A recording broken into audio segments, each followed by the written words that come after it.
J'ai une promesse à vous faire. Un jour, vous allez mourir. Désolé d'être aussi tragique en partant, mais il existe deux certitudes dans nos vies. On est là et un jour, on ne le sera plus.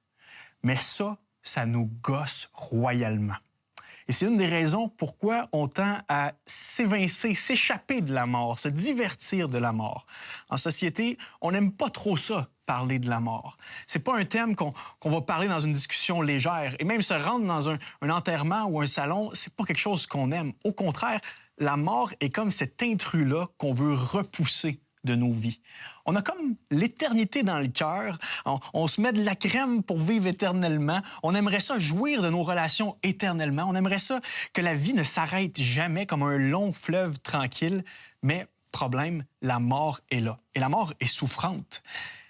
Mais à l'intérieur de chacun d'entre nous, il y a ce petit cœur qui crie « Est-ce que je peux la vaincre? Est-ce que je pourrais, moi aussi, jouir éternellement de la relation d'amour que j'ai avec mes proches? Est-ce que vraiment la mort vient gâcher toute ma vie? Est-ce que c'est vraiment juste ça? Je suis ici un instant, puis je suis une vapeur qui ne disparaît que l'instant d'après. Est-ce qu'il n'y a pas plus que ça? Jésus est la preuve qu'il y a plus. En ressuscitant d'entre les morts, Jésus annonce que nous pouvons, nous aussi, être entraînés dans une résurrection des morts. Que la mort ne peut pas être la fin nécessairement de notre vie, mais au contraire, nous pouvons revivre avec lui. Ça, c'est une espérance extraordinaire. Et je sais qu'il y en a certains parmi vous qui disent « Oui, c'est beau, mais je n'étais pas là quand Jésus est ressuscité d'entre les morts. » Un peu comme cet homme qui dit ça dans le Vox Pop, et je ne peux pas le confirmer, je n'étais pas avec eux. Mais il y en a qui étaient là. Et il y en a qui nous racontent comment ça s'est passé. J'aimerais vous lire le témoignage de l'apôtre Paul qui raconte, en fait, qui relate un des premiers credos, c'est-à-dire une des premières traditions orales qui circulait chez les premiers chrétiens pour annoncer comment ça s'est passé, la résurrection. Voici ce qu'il dit. 1 Corinthiens 15, versets 1 à 8. « Frères et sœurs, je vous rappelle l'Évangile que je vous ai annoncé, que vous avez reçu et auquel vous demeurez attachés. C'est par cet Évangile-là que vous êtes sauvés si vous le retenez tel que je vous l'ai annoncé. Autrement, vous auriez cru en vain. Je vous ai transmis comme un enseignant de première importance que j'avais moi-même reçu. Et c'est là que ça commence, cette fameuse tradition orale. Christ est mort pour nos péchés, conformément aux Écritures, conformément à l'Ancien Testament. Il a été mis au tombeau. Il est ressuscité le troisième jour, comme l'avaient, encore une fois, annoncé les Écritures. C'était pas une surprise. Il est apparu à Pierre, puis aux 12. Après cela, il a été vu par plus de 500 frères à la fois, dont la plupart vivent encore aujourd'hui. Quelques-uns d'entre eux seulement sont morts. Ensuite, il est apparu à Jacques, le frère de Jésus ici, puis à tous les autres apôtres. En dernier lieu, il m'est apparu à moi comme un enfant né après terme, relatant ici son expérience sur le chemin de Damas.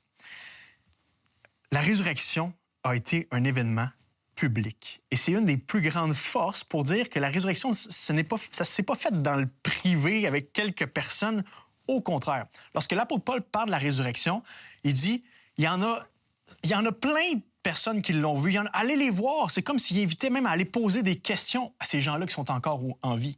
Et ça, c'est un des grands arguments pour dire la Bible et ces récits-là sont vrais. Pourquoi? Parce que ce sont des témoins oculaires qui ont témoigné de la résurrection alors qu'il y avait d'autres témoins oculaires en vie. Et effectivement, quand on lit les écrits de l'Antiquité, il n'y a personne qui s'objecte puis qui dit « Ah non, c'est n'importe quoi, c'est une fraude, on sait qu'il n'y a personne qui a vu Jésus. » Non, au contraire, on était dans l'embarras parce qu'il y avait plusieurs personnes du temps du vivant des apôtres qui disaient avoir vu ce Jésus-là ressuscité. Il faut aussi considérer que ce n'est pas n'importe quel Joe Blow qui est ressuscité.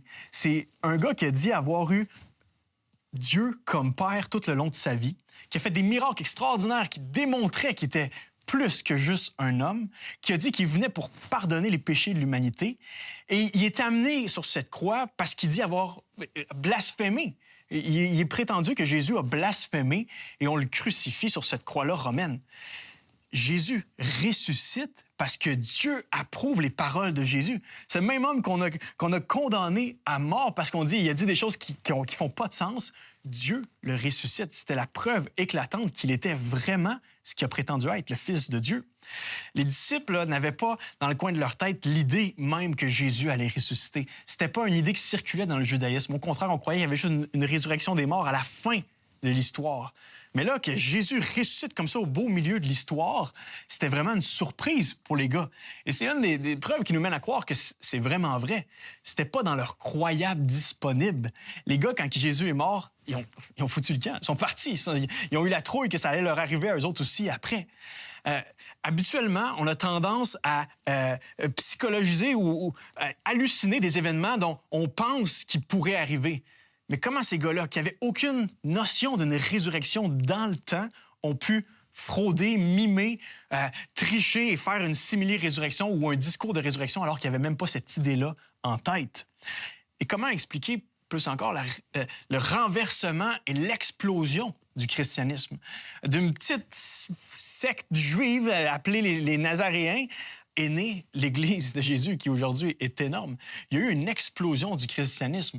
Le seul événement possible qui ferait en sorte que des Juifs strictement monothéistes qui croient en un seul Dieu, du jour au lendemain, croient que Jésus est le Fils de Dieu et qui est mort ressuscité pour leurs péchés, ce changement de paradigme peut seulement être expliqué par un événement choc, un événement majeur. Et le seul événement qui fit dans cette petite boîte-là, c'est la résurrection de Jésus-Christ.